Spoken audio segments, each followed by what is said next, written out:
কোরআনে ওয়াদা দিছে, বান্দা একটা মাস রমজান তুমি যত্ন নিয়া রমজান মাসটা কাটাইবা, সবগুলো গুনাহ ছেড়ে দিবা, আমি আল্লাহ তাআলার হুকুমগুলো পালন করবা।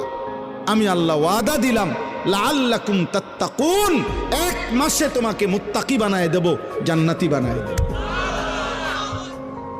বানায় দেব, আল্লাহ তাআলা বলছে। আল্লাহকে জিজ্ঞেস করে, আল্লাহ আপনার বান্দার রমজানের এই নেকিটা 70 লিখতাম নি। আল্লাহ বান্দার দিকে তাকাইয়া যখন দেখে গুনাহ থেকে মুক্ত, আল্লাহর জিকিরে তার জিহ্বা ভিজা, আল্লাহর মহব্বত তার কলিজার মধ্যে, সুন্নাত মোতাবেক তার জীবন, আল্লাহ তখন বলে না 70 না 700 লেখো, 700, 7,000 লেখো, 70,000 লেখো, 7 লক্ষ লেখো, 70 লক্ষ লেখো, 7 কোটি লেখো, 70 কোটি লেখো, 70,000 কোটি লেখো। এক সেজদা, এক সেজদা, একবার সুবহানাল্লাহ বললে আল্লাহ বলে লেখো 70,000 কোটি সুবহানাল্লাহ লেখো।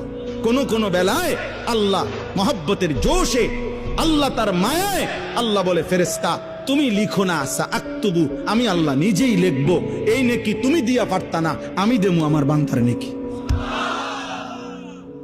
বলেন বাপ, বলেন।